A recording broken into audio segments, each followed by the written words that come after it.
¿Qué tal? Les habla Jorge Gestoso. En el programa de hoy, la dependencia tecnológica de América Latina en la geopolítica con otra notable invitada, Verónica Sforzing, analista geopolítica directamente desde La Plata, Argentina.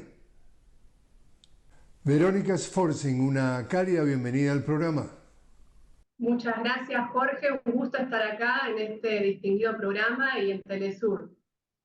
El gusto también es nuestro. Verónica, háblanos de los medios de comunicación, un tema que en América Latina lo conocemos más que bien, de los medios de comunicación hegemónicos, los masivos, precisamente como partidos políticos.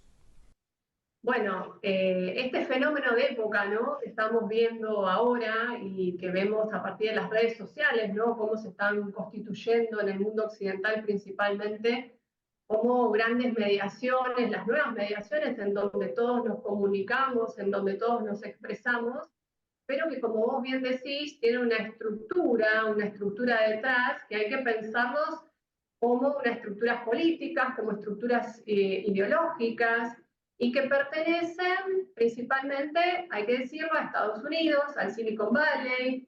Me parece que es fundamental hacer un poco de historia para comprender este fenómeno actual, ¿no? Estados Unidos, post Segunda Guerra Mundial, se constituye como el gran desarrollador de las nuevas tecnologías de la información y de la comunicación, primero con las telco en los 70, en los 80, luego con todas estas industrias del software ya en los 90, que dio nacimiento, teniendo una ventaja comparativa con el resto de los países del mundo occidental, incluso también con Oriente, a la constitución de las Big Tech, estas grandes corporaciones transnacionales, en donde las cuales, digamos, hoy se han instalado en todo el mundo occidental y a través de las cuales nosotros nos comunicamos. Pueden ser Alphabet, con YouTube, con Google, puede ser Meta, que sabemos que es dueño de Instagram, de Facebook y también de otras, incluso redes sociales muy importantes.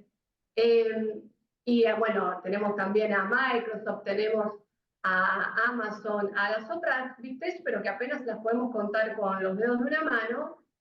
Y esta industria es parte de la geopolítica estadounidense y es parte de los desarrollos industriales militares de Estados Unidos. Esto ya lo denunció Eisenhower, ¿no? En su famoso discurso, porque no podemos desconocer que son corporaciones que pertenecen y van a, digamos, hacer cumplir las necesidades geopolíticas de Estados Unidos en todo el mundo y en particular en sus zonas de influencia, que es el mundo occidental. Por eso hoy son mucho más importantes que los famosos medios tradicionales, ¿no? Los famosos, las que conocemos como incluso Fox o la CNN. Bueno, hoy las juventudes se comunican a partir del uso de las redes sociales y con las noticias incidentales, ¿no? Las noticias que les llegan al celular. Entonces han tomado un protagonismo muy importante en la esfera de la comunicación, pero también en la esfera de las ideas, de la cultura, porque estas nuevas mediaciones permiten muy fácilmente instalar ideas fuerza, valores, una ética determinada, ¿no? Ahora vemos todo el tema de la meritocracia y de los microemprendedores, tiene que ver con toda una cultura que se ha desarrollado a partir de podríamos decir, los pulpos de estas Big Tech, ¿no? Esto es diferente en el mundo oriental. Hay que decir que China, si bien todo su desarrollo tecnológico en un principio se basó a partir de muchos vasos comunicantes con Occidente, por ejemplo Google, una corporación que se instaló, ¿no? En China, pero China siempre pone una mirada profundamente estratégica, siempre en todos los acuerdos económicos y comerciales les obligaron a estas corporaciones a la transferencia tecnológica. Y eso les ha permitido desarrollar su propio ecosistema tecnológico basado en otra ética, no en la ética solamente de la ganancia o incluso, hay que decirlo, de la manipulación social, sino en la ética del bien común, de la prosperidad común. Y eso lo vemos en el último tiempo, ¿no? En donde ese ecosistema en China está, como podemos hablar de Alibaba, podemos hablar de Tencent, de las grandes, ¿no? De las grandes tecnológicas orientales, están aportando muchísimo a todo un desarrollo de la comunidad china y también de todo lo que propone China a partir de la ruta de la seda digital, los países con los cuales China está trabajando. Entonces, a diferencia de esa propuesta, la occidental está basada en dos grandes pilares, que es, por un lado, instalar a Estados Unidos como una potencia en términos económicos en el mundo occidental, y también instalar a Estados Unidos en términos geopolíticos, lo cual implica una gran influencia ideológica, cultural y de valores, ¿no? Bueno, precisamente en nuestra América Latina, ¿tú te acuerdas aquella famosa doctrina Monroe de América para los americanos que tiene 200 años? De alguna forma también viene la crítica de que se le pone la etiqueta de que de Río Grande para abajo todo es el patio trasero.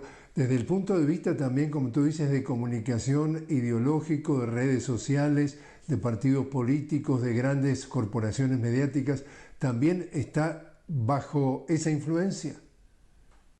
Totalmente, lamentablemente, ¿no? Hay que decirlo que América Latina no ha logrado desarrollar esta tecnología, las cadenas de valor de estas tecnologías que empiezan con las materias primas, ¿no? Tierras raras, litio, y después todo un conjunto de, bueno, de pasos, la creación de los microchips, el desarrollo de la inteligencia artificial, el 5G. América Latina no ha podido expandir su cadena de valor y ha quedado subordinada desde los inicios del gran desarrollo tecnológico a Estados Unidos. Si bien hoy vivimos una bipolaridad tecnológica en términos mundiales, más allá del nacimiento de un mundo multipolar, que es hacia donde claramente nos dirigimos, más centrado en Oriente y en China, con la propuesta de los BRICS, América Latina, en términos tecnológicos, está subordinado a Estados Unidos. Eso lo vemos en que son las materias raras, todo lo que son los minerales que tenemos en América Latina, de vuelta, como en las viejas épocas de la colonia, ¿no? Son extraídos por las grandes corporaciones estadounidenses. Y hoy lo vemos la clara figura en Argentina. Hace muy poco nuestro presidente visitó a Elon Musk, ¿no? Y vemos que están viniendo nuevamente por los materiales que hoy se necesitan. En América Latina tenemos el Triángulo del Litio, que compartimos con Bolivia y con Chile, y sabemos que Elon Musk, a partir de su desarrollo de Tesla y de los autos eléctricos, necesita el litio para este desarrollo, porque aparte no controla la única mina de litio que hay en Estados Unidos, porque ahí tenemos la interna estadounidense. Entonces viene América Latina a tratar de consolidar su poderío en términos tecnológicos a partir de ser directamente, ¿no? El que extraiga el litio sin muchas mediaciones. Así también hay que decirlo, otro ejemplo de cómo estamos subordinados en América Latina es que a partir de Argentina, pero seguramente se va a ir expandiendo, ya también tiene algunos convenios con Brasil, Elon Musk está imponiendo su flota de satelital, ¿no? A partir de Starlink,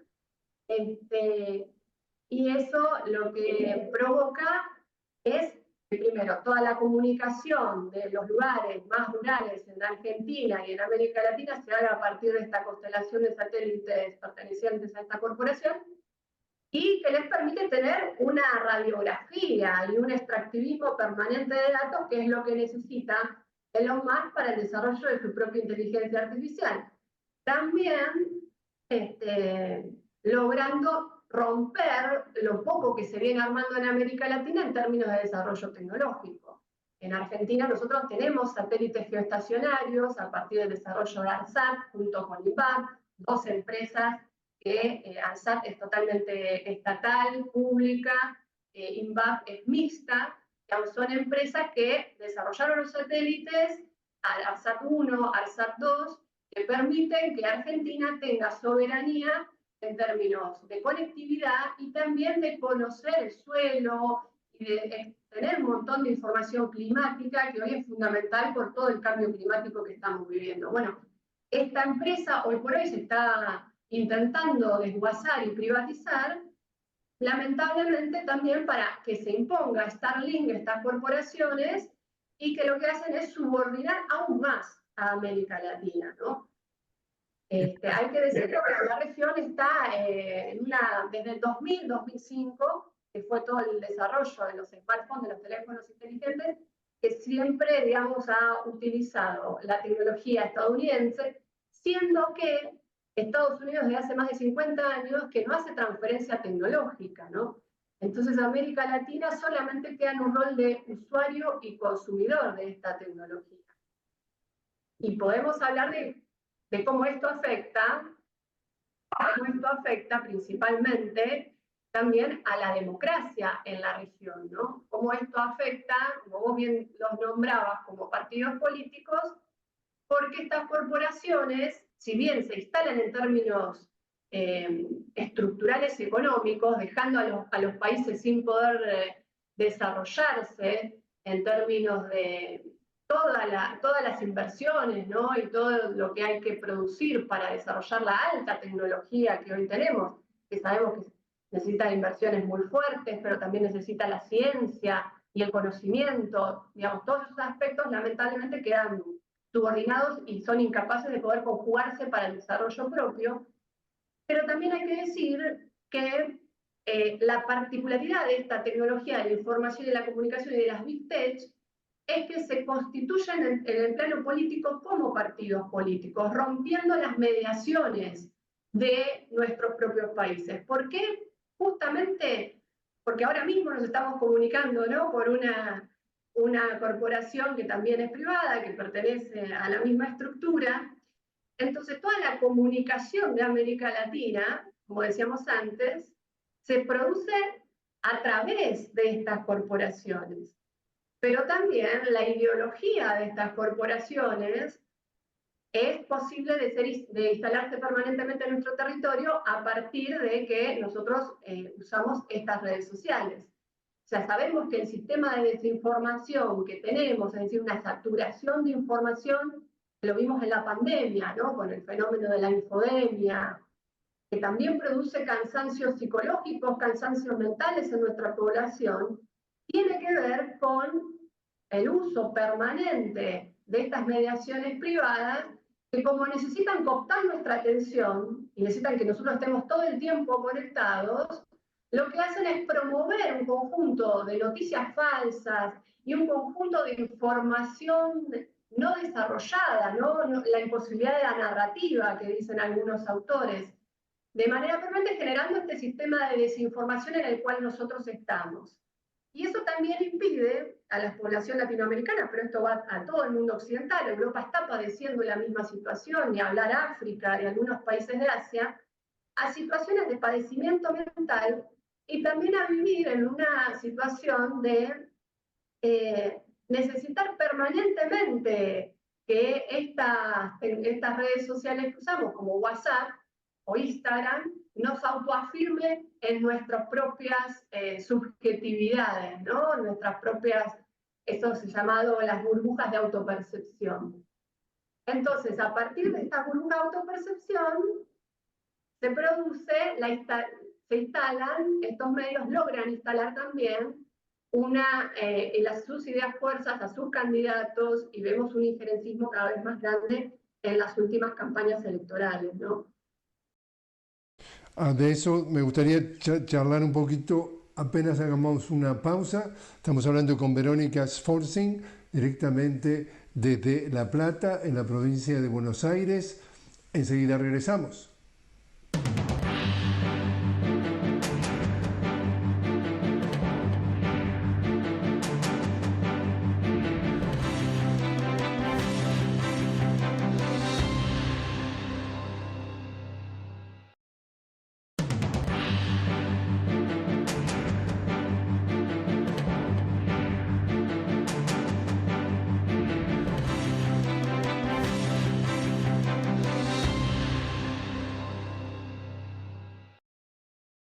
Continuamos hablando con Verónica Sforzing directamente desde La Plata, en la provincia de Buenos Aires. Verónica, hemos visto campañas electorales en varios países de América Latina en lo que han sido los meses recientes y los que están por venir en este año 2024. ¿Qué has podido subrayar del manejo de las redes sociales en cuanto al papel en estas campañas electorales? Bueno, Jorge, el problema estructural que tenemos es, como decíamos antes, ¿no? El terreno en donde se da la disputa político-electoral, que es el terreno de las redes sociales, no principalmente, ¿no? Porque después está el terreno de la calle, el terreno de los distintos tipos de territorios, pero el terreno de lo digital, de las redes sociales, está monopolizado. Está monopolizado por unas pocas corporaciones de Estados Unidos. Entonces, ahí vemos un injerencismo muy claro por parte de estas empresas, de estas grandes transnacionales, en los casos de la política regional. Lo vimos en el 2015 con Cambridge Analytica y Facebook, que incidieron muy fuerte en las elecciones en Argentina, en donde ganó Macri, Mauricio Macri, perdón, y hemos visto a partir del 2015 un conjunto de injerencismos que se vio en Brasil, en las elecciones en donde gana Jair Bolsonaro, se vio en las últimas elecciones de Ecuador, pero también en las anteriores elecciones de Ecuador. Entonces, estos nuevos partidos políticos inciden provocando, primero, una gran catarata de desinformación de los candidatos de los proyectos nacionales y populares, ¿sí? Hay mucha desinformación respecto de los candidatos que nacen de los proyectos sociales y populares, y se instalan muchas noticias falsas, noticias que a veces también son promovidas por los medios tradicionales, ¿no? Y construyen una telaraña desinformativa en donde se instalan noticias que después terminamos sabiendo que son, la comunidad termina sabiendo que son noticias falsas, pero sabemos que mientras una noticia falsa se instala un 100%, la aclaración de que es falso solamente llega al 30% de esa población. Por lo tanto, el daño ya está hecho. Entonces, a esos candidatos los neutralizan, tergiversan sus trayectorias y instalan los candidatos que son funcionales a la geopolítica estadounidense, que son funcionales al establishment, ¿no? A los grandes grupos económicos regionales también, hay que decirlo. Son candidatos que hacen convenios estructurales con estas corporaciones. Siempre recordamos que Mauricio Macri, uno de los primeros intentos y uno de los primeros viajes que hizo fue a Davos, y en ese viaje, en el 2016, intentó dar todo el office, es decir, toda la forma en la cual el Estado se comunica entre sí, a Facebook, ¿no? Por suerte se pudo frenar, pero sabemos que atrás, luego de las campañas, digamos, sabemos que estos candidatos fueron beneficiados porque hay luego alianzas estructurales, alianzas que se ven en este tipo de subordinaciones. Lo mismo estamos viendo con Elon Musk y Milei en la actualidad. Entonces, estos candidatos se instalan ya no solo a través de los medios locales, acá en Argentina tenemos el Grupo Clarín, puede ser O Globo en Brasil, o sea, los históricos medios, sino que principalmente teniendo que hacer convenios estructurales con estas corporaciones que están directamente, sin tener sede en América Latina, instalados en Estados Unidos. Entonces, el proceso de injerencismo es muy grave. Creo que los movimientos sociales, los sindicatos, tenemos que tomar conciencia de esta situación, por supuesto los estados nacionales, y comenzar a regular la arena digital tecnológica para impedir que sea un terreno, una arena, ¿no?, tan desigual para los proyectos sociales, y en donde las reglas de juego estén claras para todos, ¿no?, y todos los actores puedan más o menos tener parámetros en donde se va a realizar la contienda electoral, ¿no?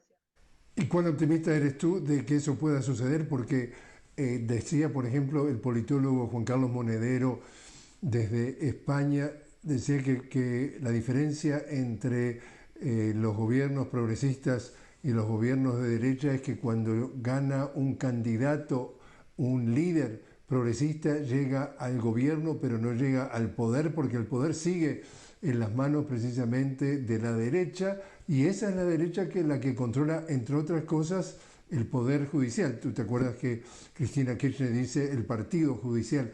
¿Cómo esperar que pueda haber cambios en la regulación de las redes sociales y los medios cuando quienes están en el poder, el principal interés que tienen es el status quo?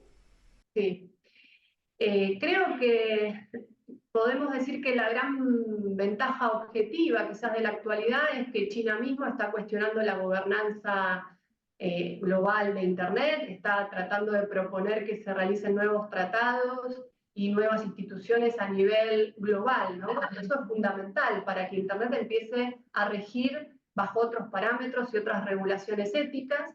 A nivel regional, hasta el 2015 con la CELAC hubo avances, fue Brasil con Dilma Rousseff la que más impulsó cerrar el anillo de fibra óptica y un avance en tecnología, pero también en términos de regulación de Internet. Algo que poco se sabe es que Brasil fue vanguardia y creó una constitución propia de Internet en el 2015, justo en el momento que se estaba produciendo el comienzo del impeachment, ¿no?, de Dilma Rousseff. Pero Brasil fue vanguardia, fuimos vanguardia como región en la constitución de Internet, es decir, las leyes que van a regir el funcionamiento de Internet. Entonces, creo que tenemos mucha experiencia en términos de ciencia, de tecnología, tenemos movimientos sociales, sindicales que son fuertes, y por supuesto que hoy lo que nos falta y lo que tenemos que empujar son herramientas de unión latinoamericana, que vuelva a ser fuerte la CELAC, la UNASUR, que van a ser los instrumentos que permitan a la región ganar en términos de soberanía, tanto tecnológica como comunicacional, y por lo tanto el fortalecimiento de las democracias. ¿Te preocupa como Argentina en la llegada al poder entonces de este señor que viaja y saluda personalmente a Elon Musk, o viaja y saluda a Trump, en cuanto al impacto que puedan tener esas relaciones en la vida del argentino común? Por supuesto, la situación en Argentina es muy grave, no solamente porque los trabajadores hemos perdido muchísimo poder adquisitivo, ¿no?, en relación a nuestros salarios, se ha devaluado, estamos en un momento de inflación y caída de la productividad, ¿no? Es muy preocupante porque también uno de su famoso, las leyes que está llevando adelante en su famoso DNU, ¿no?, que tiene más de 200 páginas, por ejemplo, se están tratando de permitir la libre venta de las tierras. Esto sabemos que estuvo ya hablado con Elon Musk, pero con otros también empresarios estadounidenses. Esto libera la venta de tierras provinciales y nacionales. Entonces eso va a impactar directamente en lo que es la propiedad, ¿no?, de los recursos naturales y de las materias primas para esta cadena de valor de las tecnologías, por ejemplo. Y también en todas estas nuevas leyes que se están impulsando, se intenta convertir a todas las empresas estatales en sociedades anónimas, que es una forma nueva de hablar de privatizaciones. Entonces, todo lo que avanzamos como país en términos de ciencia y tecnología, como yo contaba lo de ARSAT, también hay que destacar el CONICET, que es el organismo que nuclea a los científicos en Argentina, un organismo que tiene sede en todas nuestras provincias y que incentiva el desarrollo científico, tecnológico. Es donde también se ha promovido, por ejemplo, el desarrollo de las vacunas propias para el COVID, y todo el desarrollo de las universidades públicas que tiene nuestro país hoy están viéndose seriamente afectados. En términos de la universidad pública, tiene el peor presupuesto que nunca tuvo en la historia. Entonces ya están hablando muchas universidades que en un mes estarían teniendo que cerrar las puertas a ese nivel de gravedad, ¿no? Entonces hay un nivel de achicamiento del Estado y aparte también con mucho odio, ¿no? Eso también hay que decirlo, y con mucha hazaña, desprestigiando lo que es el Estado, lo que es lo público, para justificar toda esta privatización y toda esta venta de todo nuestro sistema tecnológico, principalmente a Estados Unidos. Entonces sí, es muy preocupante. Esperamos que a partir de las movilizaciones sociales, de las movilizaciones de los sindicatos, que se frene esta situación y que podamos seguir desarrollándonos como país, ¿no? Que eso es lo que queremos, el bienestar y un desarrollo, por supuesto, con igualdad social y con justicia social. Verónica Sforzing, muchísimas gracias por haber estado con nosotros. Muchísimas gracias a vos, Jorge. Un gusto nuevamente estar en este hermoso programa.